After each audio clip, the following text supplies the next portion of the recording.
As the morning light sliced through my office blinds, I found myself immersed in the day-to-day tedium of work. The routine was shattered by an unexpected email from someone named Stacy, claiming my wife Laura was involved with a pharmaceutical rep. Skeptical yet unsettled, I awaited evidence, trying to dismiss the nagging dread that had taken root. Days of unease followed until Stacy sent a photo showing Laura in an intimate moment with an unknown man, shaking the foundation of my trust. That evening, Laura returned home, her usual cheer obscuring the storm brewing within me.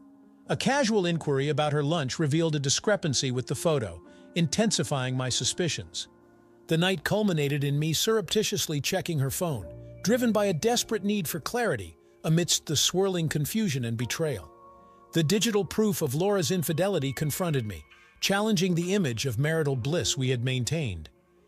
Faced with undeniable evidence, I braced for the inevitable confrontation, the initial shock giving way to a deep sense of betrayal.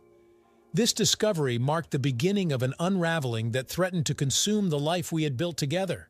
Frantically scanning through Laura's phone for any shred of truth, I stumbled upon a thread of messages with someone named Devon, their content unmistakably revealing a hidden affair. This revelation, stark and undeniable, ignited a storm of emotions within me, leading me to confront Laura with the evidence of her duplicity. Her reaction, a mix of shock and desperation, only served to confirm my fears. As Laura attempted to fabricate excuses, the evidence of her betrayal was overwhelming, each excuse further unraveling the trust we had built.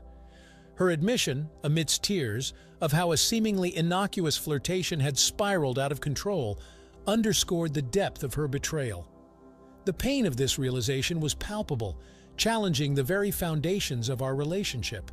In the aftermath, as we faced the ruins of our shared dreams, I proposed a pause, suggesting we address the fallout with clearer heads come morning. This decision, born out of a tumultuous night of revelation and heartache, hinted at the possibility of reconciliation, or at least a semblance of understanding, in the light of a new day. Laura's message, charged with blame and resentment, shattered any remnants of hope I harbored for an amicable resolution. Accusing me of being the root cause of her infidelity due to perceived control and suffocation, she revealed a side of herself that was alien and unyielding. This shift in her demeanor catalyzed a decisive moment. I insisted she leave, citing my ownership of the house predating our marriage. Yet, Laura contested, asserting her rights as my spouse, setting the stage for a protracted and bitter dispute that transformed our home from a sanctuary into a war zone. The ensuing months were marked by an intense and draining battle of wills, with every interaction steeped in animosity and vitriol. Amidst this turmoil, a friend suggested a counterintuitive strategy to feign moving on with another woman in hopes of breaking Laura's resolve. Reluctantly, I reached out to Rachel, an old classmate, who agreed to pose as my new partner. The ruse, surprisingly effective, led Laura to propose a settlement far less onerous than her initial demands. As Laura vacated our shared space, taking with her only a fraction of our assets, the silence left in her wake was both eerie and liberating.